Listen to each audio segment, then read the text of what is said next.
নমস্কাৰ ডিজিটেল শিক্ষা ইউটিউব ফেমিলিৰ ফালৰ পৰা আপোনাক সকলোকে পুনৰবাৰ স্বাগতম জনাইছোঁ। ADRE 2.0 Assam police SI constable APRৰ লগতে ডাইৰেক্টৰ অফ মেডিকেল এডুকেশ্যন আৰু টিচাৰৰ কাৰণে যদি আপোনালোকে প্ৰিপেৰেশ্যন কৰি আছে তেন্তে এই ভিডিঅ'টো আপোনালোকৰ কাৰণে হেল্পফুল হ'ব।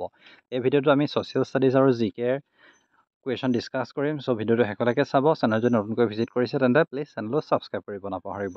আৰু এটা বলক তেন্তে আজিৰ পাৰ্টটো আৰম্ভ কৰোঁ।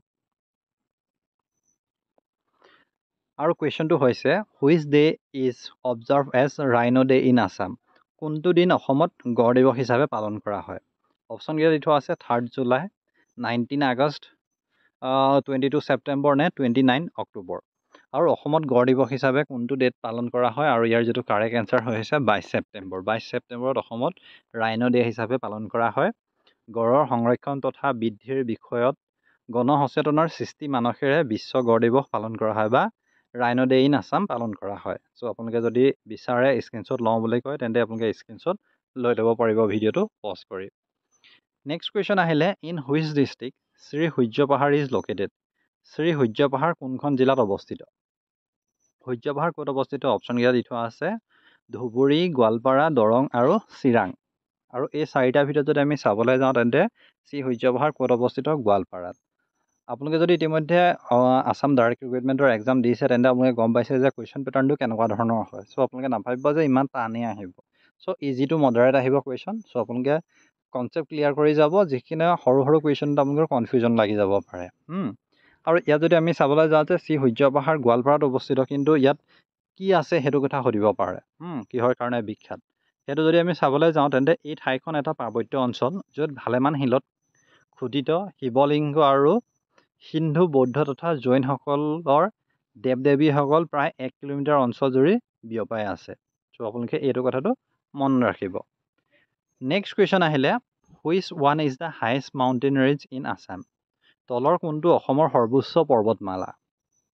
অসমৰ হাইয়েষ্ট মাউণ্টেইন ৰেঞ্জ হৈছে পাটকাই, নামচাই, বৰাইল নে বেথৰতলি। আৰু ইয়াত যদি আমি চাবলৈ যাওঁ তেন্তে বৰাইল ৰেঞ্জটোৱে হৈছে অসমৰ সৰ্বোচ্চ পৰ্বতমালা। আৰু বৰাইল ৰেঞ্জৰ বিষয়ে যদি আমি চাবলৈ যাওঁ তেন্তে এই পৰ্বতমালাটো ক'ত আছে? অসম তথা মণিপুৰ আৰু নাগালেণ্ডৰ কিছু অংশ জুৰি বিস্তৃত আছে।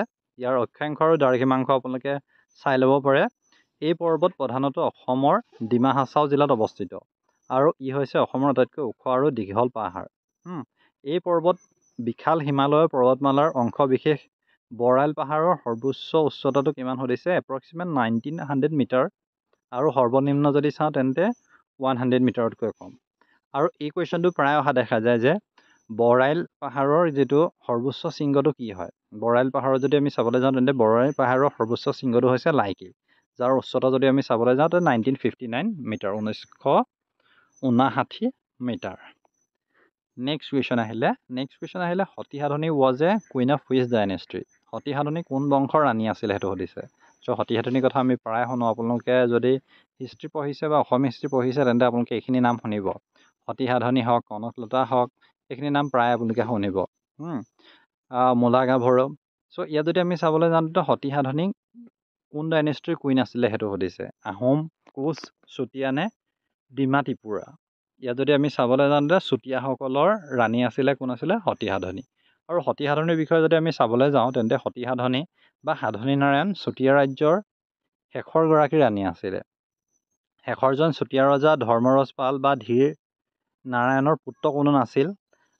এওঁৱে একমাত্ৰ কন্যা তেওঁ আছিল। কিন্তু সতী সাধনী জন্ম হোৱাৰ পাছত কিন্তু সেই যি চুতীয়া বংশৰ শেষৰ ৰজা ধৰ্মধ্বজ পালৰ এটা পুত্ৰ সন্তান জন্ম হৈছিল, যাক সাধক বুলি কোৱা হৈছিলে। নেক্সট কুৱেশ্যন আহিলে which state is not covered under the jurisdiction of the Guwahati high court. কোনখন ৰাজ্য গুৱাহাটী উচ্চ ন্যায়ালয়ৰ অধিকাৰৰ ক্ষেত্ৰত অন্তৰ্ভুক্ত নহয় সেইটো সুধিছে।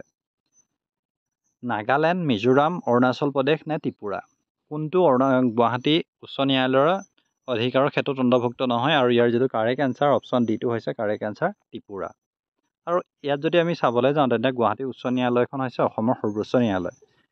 আৰু ভাৰত চৰকাৰৰ যিখন আইন ইণ্ডিয়ান যিটো এক্ট হয় 1935, তাৰ পাছতে 1948 চনৰ 1 মাৰ্চত ইয়াক প্ৰতিষ্ঠা কৰা হৈছিলে।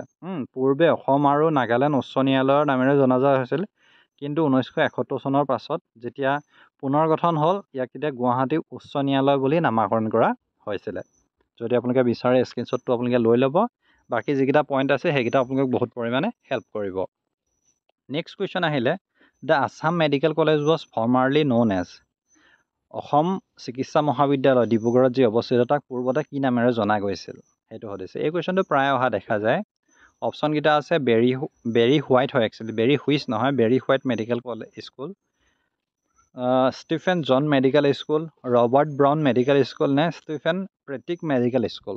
আৰু ইয়াত যদি আমি চাবলৈ যাওঁ তেন্তে ইয়াত যিটো কাৰেক্ট এনচাৰ হ'ব সেইটো হৈছে option A Barry White medical school.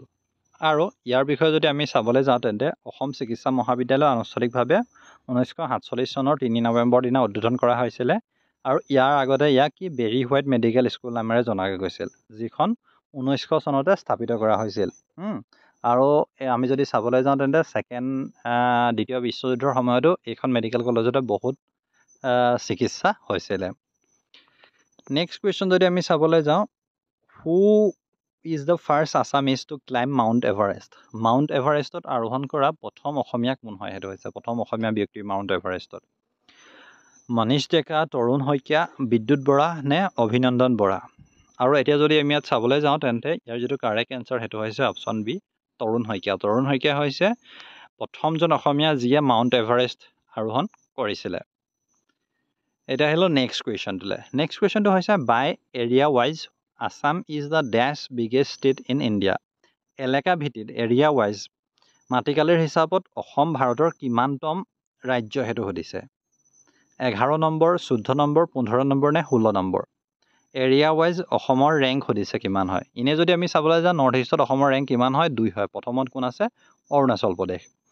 এতিয়া নেক্সট যদি আমি চাবলৈ যাওঁ ইয়াত অসমৰ যিটো ৰেংক হয় সেইটো হৈছে 16 নম্বৰ ৰেংক হয় অসমৰ যিমানখিনি ষ্টেট আছে তাৰ ভিতৰত।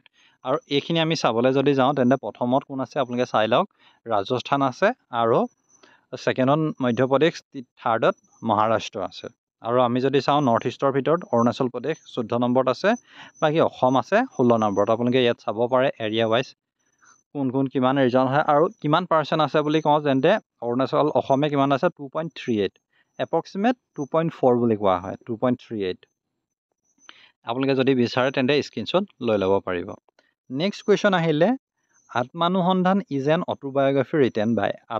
আত্মানুসন্ধানখন এখন আত্মজীৱনী হয় আৰু সেইখনৰ ৰচক কোন সেইটো সুধিছে, বা কাৰ আত্মজীৱনী সেইটো সুধিছে। হোমেন বৰগোহাঁই, কনক সেন ডেকা, নগেন শইকীয়া নে মহিম বৰা। এইকেইটা আপোনালোকে মন কৰিব তলৰ কোনটো হয়। এনেকুৱা ধৰণৰ কুৱেশ্যন অথৰৰ কুৱেশ্যন প্ৰায় অহা দেখা যায়, বুক এণ্ড অথৰ।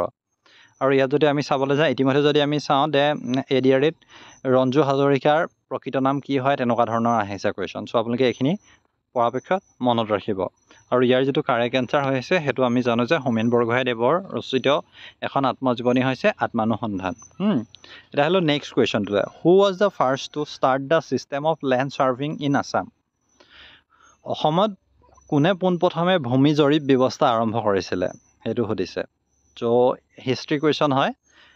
গদাধৰ সিংহ, ৰুদ্ৰসিংহ, নৰনাৰায়ণ নে উদয়াদিত্য সিংহ। আৰু ইয়াত যদি চাবলৈ যাওঁ তেন্তে অসমত প্ৰথম ভূমি জৰীপ কোনে কৰিছিলে, গদাধৰ সিংহই কৰিছিলে। আৰু ইয়াৰ বিষয়ে যদি আমি চাবলৈ যাওঁ তেন্তে গদাধৰ সিংহই পূৰ্বে কামৰূপত লুকাই থকা কালত মোগলৰ ভূমি জোখাৰ প্ৰণালীৰ লগত পৰিচিত হৈছিল। মোগলৰ লগত যুদ্ধ শেষ হোৱাৰ লগে লগে তেওঁ নিজৰ ৰাজ্যটো তেনে প্ৰণালী আৰম্ভ কৰিবলৈ নিৰ্দেশ দিয়ে। এই কামৰ বাবে কোচবিহাৰ আৰু বংগৰ পৰা জৰীপকাৰী মানুহ অনা হৈছিলে।